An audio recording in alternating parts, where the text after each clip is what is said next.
Welcome to How Preschool Teachers Do It. This is Alison Kentos. I am an early childhood educator. And this is Cindy Tarabush. I am an early childhood consultant. This podcast is for parents and early childhood professionals. Let our experience and research-based knowledge become your guide. Hi, preschool peeps. Hi, peeps. I think I'm about to blow your minds. We're about to start what I think is essentially going to end up being almost like a two-part this week, next week continuing story, almost. Though they can be listened to separately. Yes. Yes. Though you could definitely listen to each episode and it can stand alone. Mm-hmm. Yes. So this week I was doing some learning. I'm a lifelong learner. I'm always seeking new knowledge. And boy, did I get knowledge that blew my mind. I shared it with Allison, blew her mind. So I'm here to do that for all of you preschool peeps who listen to us. I'm taking a certificate of early education leadership from Harvard Graduate School of Education. This is not a commercial for them. I'm just giving them credit for this, right? Giving them credit. And in one of their courses that are part of that certificate work, I learned a definition of a word that I had never, ever thought of that way before. And I feel compelled to share it with all of you who are such wonderful, faithful listeners to us. Okay. Yeah. The word is suspension.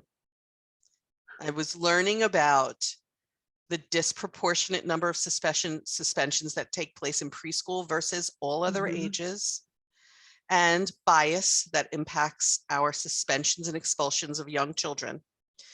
And the word suspension was totally redefined for me. So I'm going to read from my notes. If you're on YouTube and you see me looking down, I'm looking at the notes on my iPad. I'm going to read from my notes because I do not want to mess this up. When we talk about suspensions in the early learning setting, we are referring to any time a child misses out on activities or programming for behavioral reasons. This might include instances when leaders or educators request that a family member picks up a child early, or when a child spends significant time away from his or her classroom, such as in the director's office. There's the part that blew my mind. I have been, over the course of my career, a teacher who, I will admit, before I knew better strategies, brought children to the director's office. I have been a director who has received children being brought to my office for their behavior. By the time I became a director, it was definitely not a strategy that I thought was the best. And I talk to teachers very often about other strategies because I felt as the director that when the children came to my office, they knew I was basically a softie. Nothing terrible was going to happen to them. And it was really entertaining for them, by the way, to be in my office because I had the computer in there, which back then was something you didn't see in the classrooms. I had a lot of grown-up office things that they liked to look at and try to touch. And so I used to say to the teachers, bringing them to my office is in not sending them a message about their behavior, first of all. And second, it's fun for them. So this is something that we have to stop doing. And we used to work on other strategies. I have never thought of it as the equivalent of suspension. I've never thought of it that way either. Not at all. But think about it. What is in-school suspension when you're young? I guess it would be going to the director's office or the principal's office. See, the part of it that definition when you wrote made me think of was it's happening more than just when the kids go to the director's office. All right. So like, say there's an assembly and that child gets taken out of the assembly, like that, and they're just in some schools, you're taken out into the hallway to just sit there while other kids in the classroom are doing something. All of that could be considered suspension because you're taking the child away from the learning and the activity that's happening in the classroom. And that's where I was like, whoa, this is happening way more often than we think. These little in-school suspensions are happening all the time, several times a day. It's not just the director's office and the principal's office. It's more than that. Do you think if people thought of, and we're just going to use taking the children to the director's office to start, and then we'll get to the rest of that. Yeah, But yeah. if people thought of I'm going to take the student to the director's office as I'm imposing in-school suspension, do you think that less people would do it? Yeah, I do think that. I mean, because our mental framework for in-school suspension, when I think of in-school suspension, first of all, I never received an in-school suspension as a kid. So but that for me was what happened to other people for their behavior, because I never had to deal with that. I used to be accused of being chatty. No one was giving me in-school suspension for that. But how many times do we take young children from a large group or circle time to the director's office because they're disrupting it because they're too chatty or active? Chatty. Yes. Which could speak to why the statistics show that far more children are suspended and expelled from in the preschool ages than at any other age, which is also mind-boggling. That's a little mind-boggling. I can share some information about that as well. Go ahead, Alison. I'll pull it up while you're. Because if that's true, I want to know why. Like, what's the why there? Like, is it because preschool is not like a mandatory grade that they're like, you know what, you don't have to be here, so bye-bye kind of thing? Or is it because people don't understand the development of children at that age and they just assume it's misbehavior when it's not? I want to know the why there. There's an article from November of 2017. The title is "New Data Reveal 250 Preschoolers Are Suspended or Expelled Every Day." And this is from the National Survey of Children's Health. That's where it's from. It says, and again, I'm reading, maybe I'll link this in our resources page so that everyone can read more about this, but I'm going to quote, this is, again, the article, "New Data Reveal 250 Preschoolers Are Suspended or Expelled Every Day." Looking for an author. I don't see an author. So I'm just going to go ahead and quote this. 12 years ago, Yale University researchers uncovered a surprising fact. Preschoolers were more likely to be expelled than children in any other grade. In fact, preschoolers are expelled at rates more than 3 times higher than school-age children. Subsequent research found that the effect of this phenomenon was also racialized. A report by the U.S. Department of Education's Office of Civil Rights showed that African-American children represent 18% of public school preschool enrollment, but 48% of preschoolers receiving multiple out-of-school suspensions. And by the way, Alison and I are not skirting by that fact. We will get to that fact either this week or next week. While these numbers are undeniably appalling, they only account for a small portion of the overall preschool population. Many 3- and 4-year-olds attend preschool and private programs, which are not required to report the suspensions and expulsions. So this is just the tip of the iceberg, people. I feel like in those private settings, it's not considered suspension at all. You're asked to leave the program and go find a new one.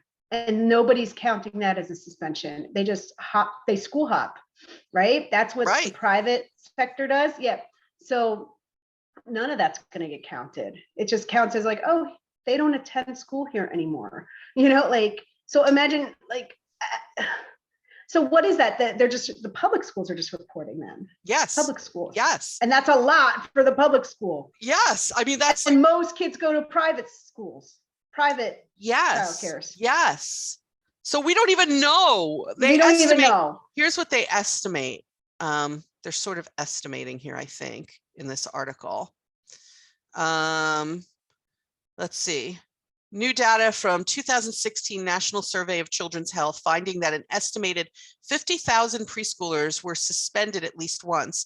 Another 17,000 or so preschoolers are estimated to have been expelled. as the first this is the first nationally representative survey of preschool discipline that includes private preschools as well as public. So that information about suspension included both. But that is a tremendous number, folks. And it's a huge number. it's Yeah. huge. And when you Thanks. think about the fact, if we just go back to that word suspension and say, okay, in-school suspension is every time we've taken a child to the director's office, or every time a director has said, come in here, I have to talk to you. And we've kept that child out of their classroom. Mhm. And Yeah. when I think about when children are older, right?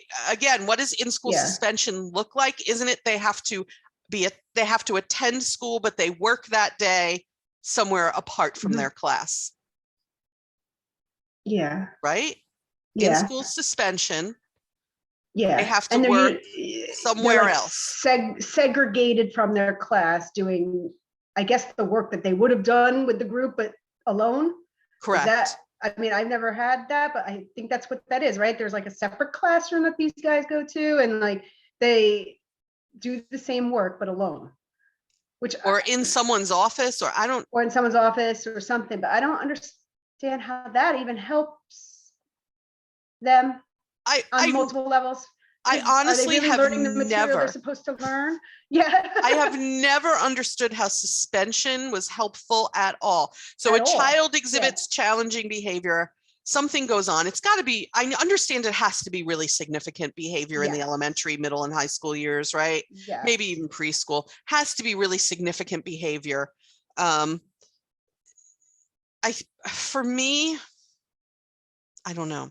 Maybe there is no difference. I was going to say there's a difference between when someone is going to get hurt or hurt themselves. But even then, suspension. Okay. So let's think about the concept of suspension. I'm sending you home and giving you a week's vacation, then come back. Yeah, I'd be like, bye, see ya. Hi. I'll be home playing video games. Cool. You know, like, I mean, but like, I don't understand how any suspension, either at home suspension or in school suspension, teaches the child how to correct the behavior that got them there to begin with. Because if the point is to work with the group and not disrupt the group, how can you work on that when you are now in a classroom or office by yourself? There are children who have big behavioral issues. Whether they could be environmental or biological. It could be either way. And there could be reasons why that child needs a different sort of attention than other children. The question is, if we're not going to do things like send children out of their classroom, because you're right, how do they then learn to function inside the classroom? You bring them to my office. Let's go back to the director's office. You bring them to my office. What is that teaching them? Right. You're going to get, you know what it teaches preschoolers? You behave that way, and we're going to ensure that you get more one-to-one time with an adult, and the attention is probably what you're looking for anyway. So enjoy your time in the director's office. Enjoy. Yeah. Because you're going to get one-to-one attention there. Right. But it's not teaching them how to function in a group, which is something they need when they're older. So now you have these adults that don't know how to function in groups, don't know how to cooperate with other people, don't know how to work in a workplace environment, because back then, they didn't know how to learn how to cope with the behaviors that might be causing these issues. And because they were just told to get out or leave or be alone or whatever it might be. And they're being isolated. They're being pointed out from the group. They're being, this is impacting their psyche. It leads to more inappropriate behavior. It leads to more struggle. It leads to, it doesn't lead to the good place. It doesn't lead to the good place we want to take them to. It leads to mental health issues. So I was just going to say about mental health, you know, when you think about, you know, what do we do instead? What do we do instead? And I think what we do instead is we start to incorporate mental health services in our programs for everyone, not just the children, but also the adults. Yes, we should. And we make sure that our programs have outreach to people who consult about children who exhibit extreme behavior. we need to set up programs where these people, if they don't have them already, these people can come into your program, Yes. work with that child in real time. Yes. Like we do for special education when they do Pushin. And teach the adults in the room how to handle this. Yes. Specific to this situation and this child. Support all around for the kids, for the parents, and for the teachers and adults in that room. You know, when you think about special education services and their evolution over the period of at least my career of over 20 years, it used to be always pulling children out. It was a pull-out process. Yes. It was pulling children out. And I still work with some programs that pull them out. But the preference today, the high quality practice is push in. And push in means the therapist goes to the classroom, works with the child in real time based on what they're doing, which again models for the teacher, how do I work with this special education student with these concepts?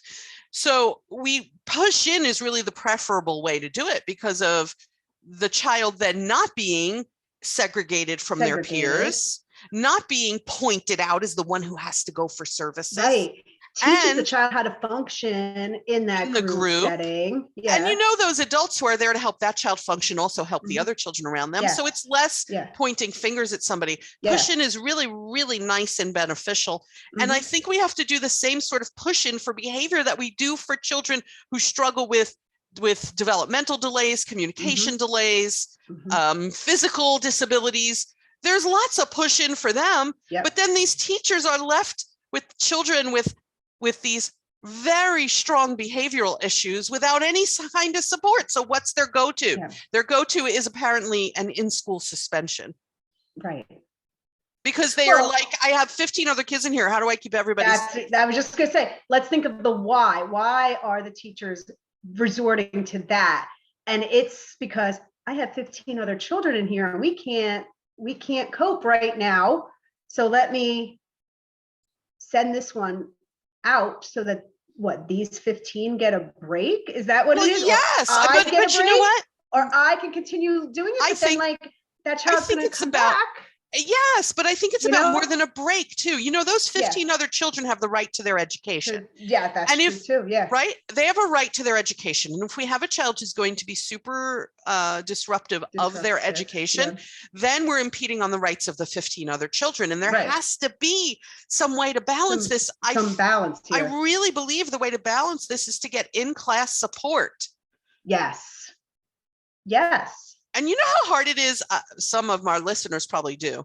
You know how hard it is to get like a child study team or those people who determine wherever you're working around the world and listening to us, whoever determines who needs one-to-one in class support. You know how hard it is to get that one-to-one in class support? It is almost impossible.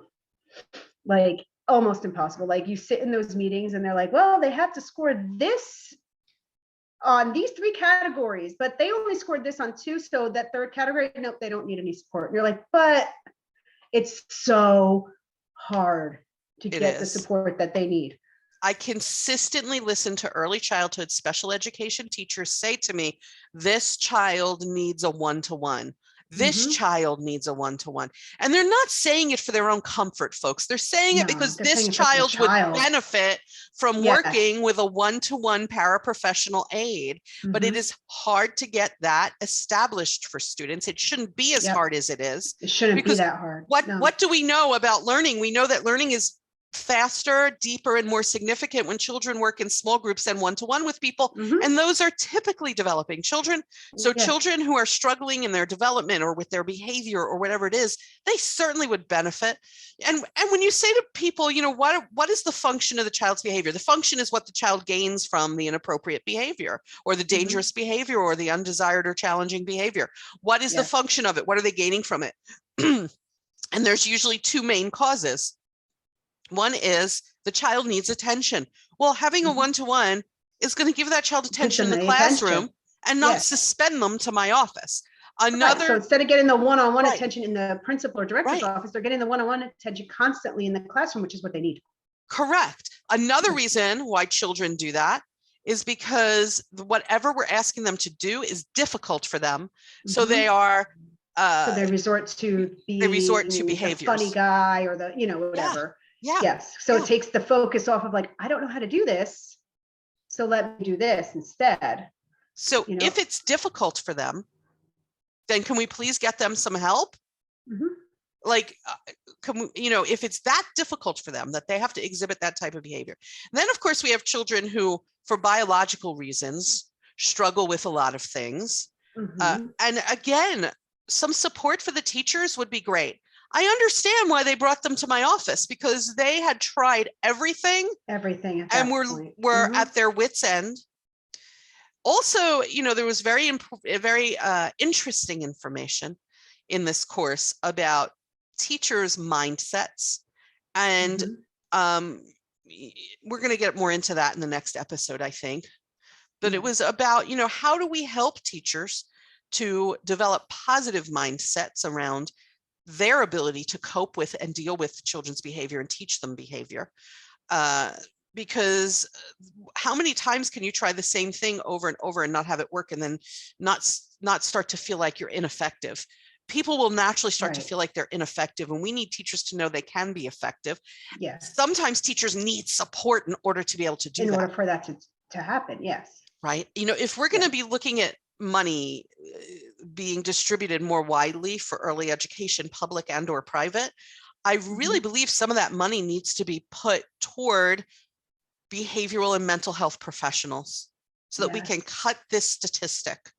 Why are so many of these preschoolers being put in situations like those expulsions and suspensions, and that are going to impact their behavior, their psyche, their self-worth, their ability to learn for the rest of their lives? Mhm. Yeah. Their whole lives, guys. Their whole There's life. Like, there's something called the preschool to prison pipeline. mhm. What we do with children in preschool impacts who they will become. Yeah.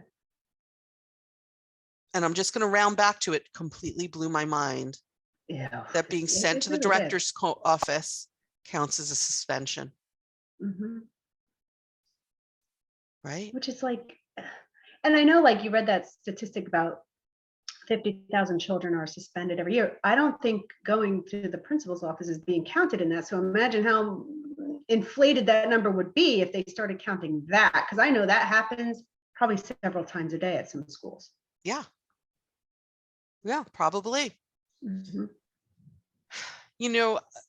If you're listening to this as a teacher and you're thinking, it's all I've got. It's It's all I've sometimes the got. I only know. thing in my And toolbox. I yeah, hear you. I get It was it. sometimes the only Yeah. thing in my toolbox too.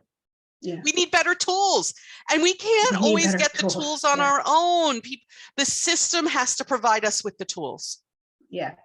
When I teach about behavior, when I teach about teaching children rules, when I teach about behavior, when I teach about using documentation to determine the triggers and functions of children's behavior, those professional development sessions or those classes that I may teach or those talks I might give at a conference are the most crowded. They are Mhm. so full of people, of professionals wanting to know what to do or what to do more of or less of or better or adding Mhm. tools to their toolbox. But teachers can't get all the tools on their own. And this is a No. bigger system problem, Oh, obviously, yeah. because of Yes. these statistics. Yes. And again, people could gather statistics from now till doomsday. Unless Yeah. money is put toward this problem, nothing is changing. Nothing's going to change. Nothing's going to change. Yeah. Money makes the world go round. Mhm. And they keep talking about funding more for young children. So here's what it is. Here's what we Here it need. is. Yeah. Right? Yeah. Again, mind blown. Mhm. I know. And it just, I think, points to this systemic problem that we all know that we have. Oh, yeah, we know we have it. I just don't. Yeah, I don't know. I would be very interested to know from our preschool peeps, if any of you work in environments where you do have that mental health support for you and or the children on call. That's what I want to know. Are they Yes. on call? On Not call. not an occasional professional development session, not we're going to teach you this for 2 hours. Now you go figure it out. Not that. I want to know if you have a human being on call or a service on call who you can bring in to work with you and the child in the world of mental health and behavior, not just like ABA strategies. I'm talking about I'm talking about ongoing mental health supports for you, the children, and their families. That's what I want to know about. Anybody have mental health services out there on call? Yeah. You can let us know that by going to our website, howpreschoolteachersdoit.com, and sending a contact form or sending us a message on Facebook, or even you will find this episode on our Facebook page. Our episodes are always put there, so you can always go and comment. We do see the notifications eventually for those comments. We spoke last time about how our podcast all of a sudden was like popular in Ireland. Remember that? Yes. You know, we remained pretty popular in Ireland for that week. I'm taking a look. Hang on. I should have looked before we started this episode, but you know, if you do, we're human beings, guys. Roll, we're human beings. Don't put Cindy in the already. suspension office. Yeah, please. I'm going to take a look. And if you're on YouTube and you see me looking next to me, it's because I have another monitor. Sorry about the turn of my head. Hang on. It's all right. I move constantly on here, so it's fine. Oh, I do too. It's all the reason why I had to it's all the reason why I had to get a different camera, because it kept not knowing where to focus. Okay, so when I go to our statistics, let's see if where you live is high this week in our statistics. Let's see who I can point out. What I'm looking at are the listens for our podcast, and I can look at it by geography, which is kind of cool as somebody who never was good at geography. And I have to tell you, when I put it on, let's see the last 7 days, the top 3 are the United States, Canada, and Australia. And you know who comes right after Australia? Hong Kong. Ireland? Hong Kong. Hong Kong. Hello, folks. Hey, everybody. In the United States, where we are, the #1 state this last 7 days is Texas. Ooh, Texas. Hello, our preschool peeps. Last week. Hi, Texas peeps. Hello, our preschool peeps in Texas, in Australia, Hong Kong, and Canada, and I'm always the rest of the United interested States. to know if like the topics we do interest certain regions or countries more than others. That's why I said I wonder what we talked about last week, that Texas was so high compared to other weeks. Like, I don't know, but you could do that analysis. You're the statistician. You do the analysis. Are the issues in different states different? You know what I mean? Like, I can't do that kind of analysis. My brain does not work that way. All right, the people are laughing at us now. We're going to let them go. What do you think? So next week, we're going to have an episode marginally related to this one. Stay tuned. Yeah. Bye, preschool peeps. Bye, peeps.